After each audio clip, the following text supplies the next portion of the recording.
مجھے یہ لکھتے ہوئے ہرگز فخر نہیں محسوس ہو رہا کہ بھارت کی مودی سرکار 5 اگست 2019 کے روز لیے اقدام سے قبل تیار کیے منصوبے پر مزید آگے بڑھنے کی تیاری کر رہی ہے۔ اس کالم میں بارہا اس منصوبے کے خد و خال بیان کرتا رہا ہوں۔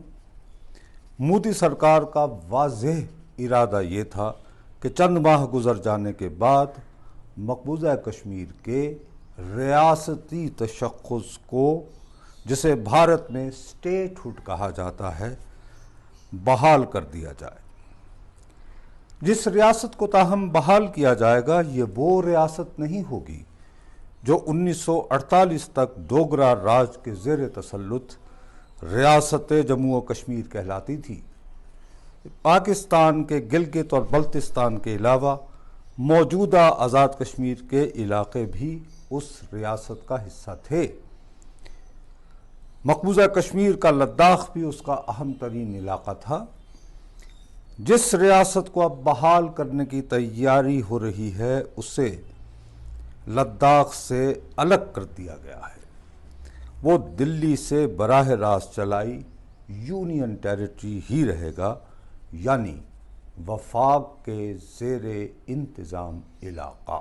لداخ سے الگ کیے مقبوضہ جموں کشمیر کو اب در حقیقت ایک صوبے کی حیثیت میں بحال کیا جائے گا، جو آئینی اعتبار سے بھارت کے دیگر صوبوں کی طرح اس ملک کا اٹوٹ انگ ہوگا۔ بھارتی آئین کے آرٹیکل 370 کے تحت جموں و کشمیر کو فراہم ہوئی خصوصی حیثیت اب بحال نہیں ہوگی۔ یوں اپنے تئیں بھارت کشمیر کے دیرینہ مسئلے کو حل کر دے گا۔ اس کی دانست میں یہ بین الاقوامی مداخلت کا طالب قضیہ نہیں رہے گا۔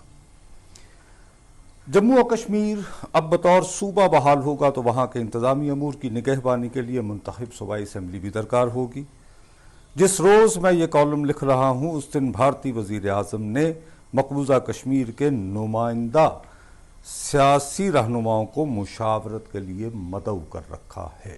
مقبوضہ کشمیر کا معروف بھارت نواز خاندان یعنی شیخ عبداللہ کے وارث فاروق عبداللہ اور موصوف کے صاحبزادے عمر فاروق جمعرات کے روز ہوئی کانفرنس میں کوئی پیش کی شرط عائد کیے بغیر شرکت کو رضامند ہو چکے ہیں۔ فقط محبوبہ مفتی نے اس تناظر میں لیت و لال سے کام لیا۔ اس کے والد کی بنائی پیپلز ڈیموکریٹک پارٹی PDP کے چند اہم اور متحرک کارکن کئی مہینوں سے گھروں میں نظر بند یا سری نگر سے دور جیلوں میں بھیج دیے گئے تھے۔ مودی کی بلائی کانفرنس میں شرکت سے قبل محبوبہ ان کی رہائی چاہ رہی تھی۔ اس کی جانب سے اس ضمن میں پیش ہوئے چند مطالبات مان لیے گئے ہیں۔ وہ شرکت کو رضامند ہو گئی۔ رضامندی کا اظہار کرتے ہوئے اگرچہ اس نے یہ اعلان بھی کیا ہے کہ مذکورہ کانفرنس کے دوران وہ مقبوضہ کشمیر کی آرٹیکل 370 کے تحت فراہم ہوئی خصوصی حیثیت کی بحالی کا مطالبہ بھی کرے گی۔ فاروق اور عمر عبداللہ نے اس پہلو کے بارے میں معنی خیز خاموشی اختیار کر رکھی ہے۔ مذکورہ کانفرنس میں آزادی کشمیر کے حوالے سے معروف ہوئے ایک قدور رہنما کے صاحبزادے سجاد لون بھی شریک ہوں گے۔ موصوف کے والد کو پراسرار انداز میں آج سے کئی برس قبل قتل کر دیا گیا تھا۔ ان کے قاتلوں کا ابھی تک سراغ نہیں ملا ہے۔ جمعرات کے روز جو مشاورت ہونا ہے اس کا بنیادی مقصد مقبوضہ کشمیر کے وہاں مدعو کیے سیاسی رہنماؤں کو اس امر پر رضامند کرنا ہے کہ وہ مقبوضہ کشمیر کی متوقع طور پر بحال ہونے والی صوبائی اسمبلی کے انتخابات میں بھرپور انداز میں حصہ لیں۔ لداخ کے بغیر جموں و کشمیر کے جو علاقے ہیں وہاں صوبائی اسمبلی کے انتخابات کے لیے نئی حلقہ بندیاں بھی ہوں گی۔ یہ فیصلہ بھی ضروری ہے کہ متوقع صوبائی اسمبلی میں اب نشستوں کی کل تعداد کتنی ہوگی۔ بھارتی وزیر خارجہ اور دفاعی امور سے متعلق اداروں تک رسائی کے حامل صحافی بہت اعتماد سے دعویٰ کر رہے ہیں کہ مودی سرکار نے لداخ سے الگ کیے جموں کشمیر کی صوبائی شناخت کی بحالی کی طرف پاک بھارت خفیہ مذاکرات کی بدولت بڑھنے کا ارادہ کیا ہے۔ وہ یہ بھی دعویٰ کر رہے ہیں کہ بھارتی وزیر اعظم کا مشیر برائے قومی سلامتی اجیت دوول بھارت کی جانب سے ان مذاکرات میں حصہ لے رہا ہے۔ اس کی گفتگو پاکستانی وزیر اعظم کے مشیر برائے قومی سلامتی یعنی معید یوسف صاحب سے ہو رہی ہے۔ پاکستان نے سرکاری طور پر مذکورہ دعوے کی اگرچہ تصدیق نہیں کی ہے۔ کشمیر کے معاملات پر نگاہ رکھنے والے چند بھارتی صحافیوں کا یہ دعویٰ بھی تھا کہ 24 جون کے روز دلی میں ہوئی مشاورت سے ایک دن قبل معید یوسف صاحب کی اپنے بھارتی ہم منصب سے تاجکستان کے دوشنبہ شہر میں ایک ملاقات بھی ہوگی۔ اس شہر میں ایس سی او کے نام سے علاقائی تعاون کی خاطر بنائی تنظیم کے تحت افغانستان کے مستقبل کے بارے میں متفقہ پالیسی تیار کرنے کی خاطر ایک کانفرنس ہوئی ہے۔ بھارتی صحافیوں کا گمان تھا کہ اس کانفرنس کے دوران پاکستان اور بھارت کے مشیران برائے قومی سلامتی کے مابین 1-on-1 ملاقات بھی ہوگی۔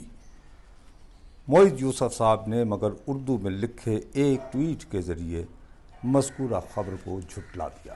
اردو میں لکھے اس ٹویٹ کی بابت خارجہ امور پر کئی برسوں سے نگاہ رکھنے والی میری ایک عزیز ترین دوست ماریانا بابر دل ملا اٹھیں۔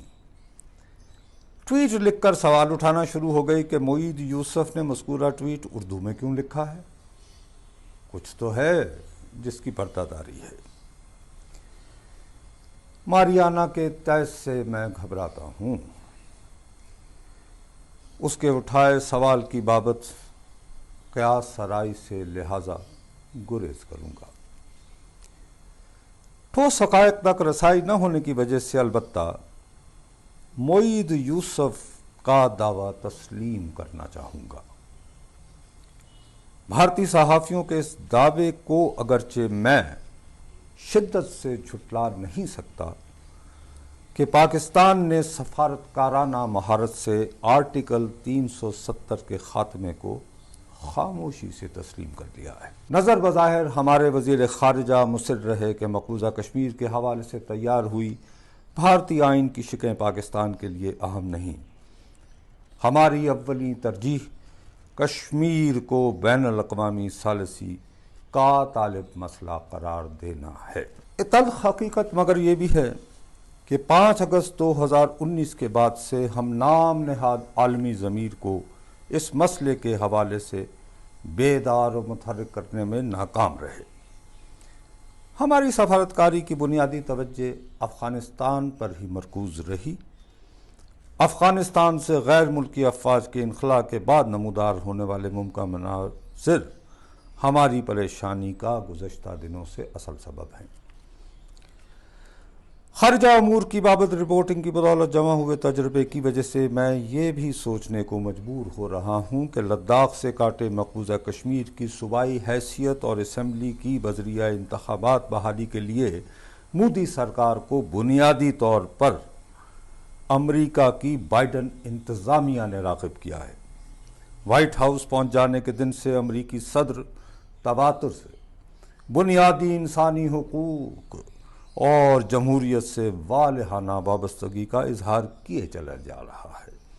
اس ضمن میں اس کے دعوے یقیناً ہم جیسے سادہ لوح افراد کو منافقانہ محسوس ہوتے اگر امریکہ کا ان دنوں قریب ترین ہوا دوست یعنی بھارت اپنے زیر تسلط جموں و کشمیر کو بدستور مقبوضہ غزہ کی طرح بنائے رکھتا۔